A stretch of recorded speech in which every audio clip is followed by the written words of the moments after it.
ఆస్తి కోసం ఒకప్పుడు కలిసి ఉన్న కుటుంబాలు రక్త సంబంధికులు కూడా శత్రువులుగా మారిపోతున్నారు. భూ తగాదాలు చిన్న గొడవలతో మొదలై చివరికి భయంకరమైన దాడులు, హత్యలు కూడా దారితీస్తున్నాయి.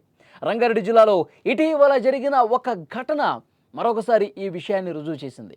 దాయాదుల మధ్య ఉన్న భూ వివాదం గొడ్డళ్ళు, కత్తుల దాడికి దారి తీసి చివరికి ఒక యువకుడు ప్రాణం బలిగొంది. ఈ దారుణ ఘటన రంగారెడ్డి జిల్లాలోని ఇబ్రహీంపట్నం పోలీస్ స్టేషన్ పరిధిలో దండు మైలారం గ్రామంలో జరిగింది. భూమి కోసం జరిగిన ఘర్షణ గొడ్డళ్ళు, కత్తుల వరకు వెళ్ళింది. ఈ దాడిలో ఒక యువకుడు చనిపోయాడు.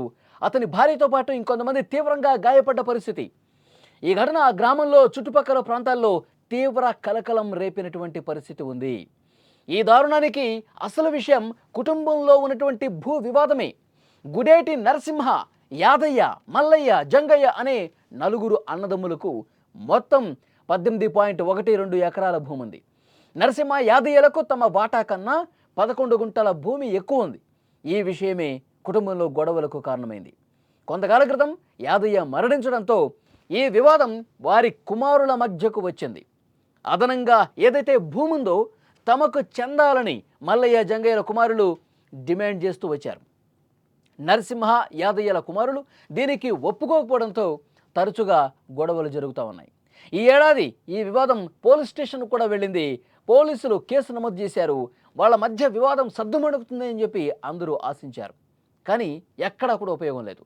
రంగంలోకి దిగినటువంటి ఇబ్రహీంపట్నం ఆర్డీఓ ఈ వివాదాస్పద భూమిలోకి ఎవరూ వెళ్ళకూడదని ఆదేశాలు కూడా ఇచ్చారు.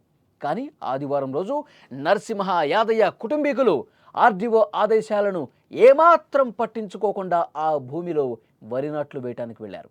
అదే సమయంలో మల్లయ్య, జంగయ్యల కుమారులు బాలరాజ్, అతని భార్య పావని, సోదరుడు పర్వతాలు, అతని భార్య మంజుల, జంగయ్య కుమారులు ధనరాజ్, వెంకట్ అడ్డుకున్నారు. ఇరు వర్గాలు కొట్టుకునే పరిస్థితి వచ్చింది. ముందుగా మాటల యుద్ధం చేశారు. తీవ్ర వాగ్వాదం జరిగింది. ఆ తర్వాత పిడిగుద్దులు కురిపించుకునే పరిస్థితికి వెళ్ళింది. ఈ మాటల యుద్ధం, ఈ వాగ్వాదం కొద్దిసేపటికే ఒక భీకరమైనటువంటి గొడవగా రూపుదాల్చింది. నరసింహ, యాదయ్య కుటుంబీకులు విచక్షణ రహితంగా గొడ్డళ్ళు తీసుకొచ్చారు. కత్తులతో మల్లయ్య, జంగయ్య కుటుంబాల మీద దాడికి తెగబడ్డారు. ఈ దాడిలో తీవ్రంగా గాయపడిన బాలరాజును వెంటనే ఆసుపత్రికి తీసుకెళ్లారు. అయితే అప్పటికే అతడు చనిపోయినట్లుగా వైద్యులు నిర్ధారించారు. బాలరాజు భార్య పావని, సోదరుడు పర్వతాలు, అతని భార్య మంజుల, వెంకట్ కూడా ఈ దాడిలో తీవ్రంగా గాయపడ్డారు. వారిని వెంటనే ఇబ్రహీంపట్నంలోని లిమ్స్ ఆసుపత్రికి చేర్చారు. గాయపడ్డ వారిలో మంజుల పరిస్థితి విషమంగా ఉండటంతో ఆమెను మెరుగైన వైద్యం కోసం హైదరాబాద్లోని ఒక ప్రైవేట్ ఆసుపత్రికి తీసుకెళ్లారు. ఈ ఘర్షణలో ఇంకొక వర్గానికి చెందిన 5గురికి కూడా గాయాలు అయినట్లుగా పోలీసులు వెల్లడించారు. వాళ్ళందరూ ఒకే కుటుంబానికి సంబంధించిన వాళ్ళు, కానీ ఆస్తుల కోసం ప్రాణాలు తీసుకునే వరకు వెళ్ళారు. తమ బిడ్డలపై దాడి జరిగిందని తెలుసుకున్న బాలరాజ్ తండ్రి హాస్పిటల్కు చేరుకున్నాడు. ఒకసారి తండ్రి ఏం మాట్లాడుతున్నారో మీరు కూడా వినండి.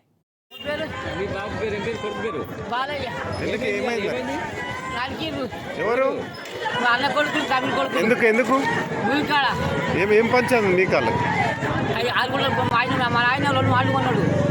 వాళ్ళు కొంటే వాళ్ళకు ఓ నెంబర్ అయింది, మా ఇద్దరికి ఓ నెంబర్ అయింది, ఇద్దరికి ఓ నెంబర్ అయింది. ఆ నెంబర్ వల్ల పదకొండు పోయి ఎక్కువ చేసుకున్నాను.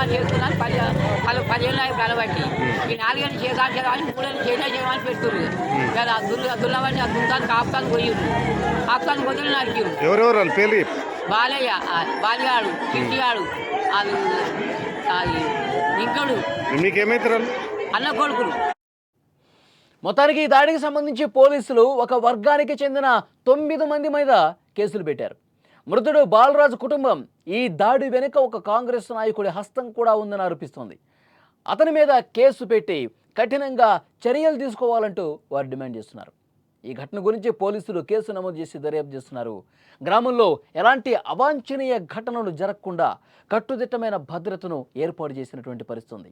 అంటే ఓవరాల్గా ఈ కేసుని ఒకే కుటుంబానికి సంబంధించిన వాళ్ళు, అన్నదమ్ముల వరసయ్యే వాళ్ళు ఆస్తుల కోసం ప్రాణాలు తీసుకునేటువంటి పరిస్థితి ఉంది. ప్రాణాలు తీసుకోవటం గత కొన్ని రోజులుగా ఈ వివాదాలు, వాగ్వాదాలు జరుగుతున్నాయి. ఒకసారి పోలీస్ స్టేషన్కి వెళ్ళింది, అక్కడ ఆర్డీఓ వరకు వెళ్ళింది, అక్కడ పంచాయతీ పెట్టారు. ఈ భూమిలోకి ఇది తేలే వరకు ఎవరు కూడా ఇక్కడికి రావద్దు అని చెప్పి స్పష్టమైనటువంటి ఆదేశాలు అధికార యంత్రాంగం నుంచి కూడా ఉన్నాయి. కానీ వీళ్ళు ఎక్కడా వినిపించుకోవాలా.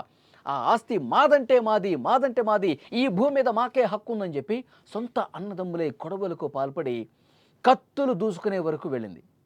అంటే ఆస్తుల మీద ఉన్న ప్రేమ, పూర్తిగా బంధాలని కూడా మనం అన్నదమ్ములం, ఒక కుటుంబాలకు సంబంధించినటువంటి వ్యక్తులు మనం ఏదైనా సమస్య ఉంటే కుటుంబంలో మాట్లాడుకొని ఒక పరిష్కారం తెచ్చుకోవాలి. కానీ ఈ విధంగా గొడవలు పడటం ఏంటి అని ఆ గ్రామంలో ఉన్న పెద్దలు కూడా చాలాసార్లు సర్ది చెప్పే ప్రయత్నం చేశారు. కానీ ఆస్తుల మీద ఉన్నటువంటి వ్యామోహం ఈ మానవ సంబంధాలను కూడా పూర్తిగా తుదముట్టించేసినట్టు పరిస్థితుంది, పూర్తిగా తుడిచేసినటువంటి పరిస్థితి ఉంది. డబ్బు ముందు, ఆస్తుల ముందు మాకు ఏది ఎక్కువ కాదు అనుకుంటే ఈ విధంగా ప్రాణాల మీద వచ్చే అవకాశం ఉంటుంది. ఈ విధంగా ప్రాణాలు తీసుకునే వరకు అవకాశం ఏర్పడింది. సో డెఫినెట్గా ప్రస్తుతం పోలీసులు కేసు నమోదు చేసుకున్నారు, దర్యాప్తు చేస్తూ ఉన్నారు. ఎవరైతే దాడులు చేశారో వాళ్ళని అరెస్ట్ చేసేటువంటి పరిస్థితి ఉంది. కానీ ఒకటి మాత్రం గుర్తుపెట్టుకోవాలి, ఈ ఆస్తులు శాశ్వతం కాదు. మనుషులు, మానవ సంబంధాలు, ప్రేమలు ఇవి మాత్రం శాశ్వతంగా ఉంటాయి. దీన్ని పదిలపరుచుకోవాలి. ఆస్తుల కోసం వెంపర్లాడి ఈ విధంగా దాడులు చేసుకోవటం ఏంటి అంటూ ఆ గ్రామస్తులు కూడా ఈ ఇరు కుటుంబాల మీద మండిపడుతున్నటువంటి పరిస్థితి ఉంది.